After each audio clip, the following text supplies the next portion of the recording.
மாவட்ட செயலாளர்களுடன் பாமக தலைவர் அன்புமணி ராமதாஸ் பனையூர் அலுவலகத்தில் 2வது நாளாக ஆலோசனையில் ஈடுபட்டு வருகிறார். இது குறித்த கூடுதல் தகவல்களை எமது செய்தியாளர் சங்கரன் வழங்கிட கேட்கலாம். சங்கரன், வணக்கம். பனையூரில் நடந்து வரும் காட்சிகள் என்னென்ன? இந்த ஆலோசனை கூட்டத்தில் யார் யாரெல்லாம் இதுவரை பங்கெடுத்திருக்கிறார்கள்? என்னென்ன விஷயங்கள் பிரதானமாக பேசப்பட்டதா தகவல் கிடைச்சிருக்கு? வணக்கம் பார்த்திபன். கடந்த மாதம் 28ஆம் தேதி புதுவையில் நடந்த பாமக பொதுக்குழு கூட்டத்தில் கட்சியின் இளைஞரணி மாநில தலைவராக முகுந்தன் என்பவரை நியமனம் செய்து, அதாவது பாமக நிறுவனர் ராமதாசனுடைய பேரன் முகுந்தனை நியமனம் செய்வதாக அறிவிப்பு வெளியானதும் மேடையிலேயே அன்புமணி கடும் எதிர்ப்பு தெரிவித்தார்.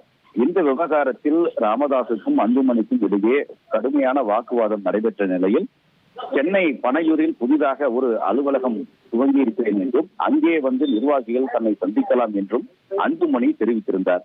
இப்படிப்பட்ட ஒரு சூழலில் சென்னை பனையூரில் இருக்கக்கூடிய அந்த புதிய அலுவலகத்தில் ஏற்கனவே 2 தினங்களுக்கு முன்பாக காஞ்சிபுரம், செங்கல்பட்டு, திருவள்ளூர் மாவட்டங்களைச் சேர்ந்த மாவட்ட செயலாளர்களை அன்புமணி ராமதாஸ் முதல் முறையாக சந்தித்தார். இந்த நிலையில் 2வது நாளாக இன்றும் அந்த மாவட்ட செயலாளர்களுடனான அந்த கூட்டம் என்பது நடைபெற்று வருகிறது.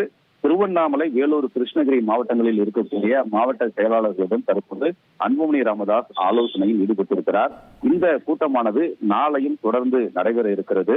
இது தொடர்பாக கட்சி வட்டாரங்கள் கூறும்போது புதிய அலுவலகத்தில் தொடர்ச்சியாக மாவட்ட செயலாளர்களையும் முக்கிய நிர்வாகிகளையும் அன்புமணி ராமதாஸ் சந்தித்து இந்த ஆண்டு கட்சி செயல்பாடுகள் குறித்து விரிவாக விவாதிப்பார் என்ற ஒரு தகவல்களை தெரிவிக்கிறார்கள்.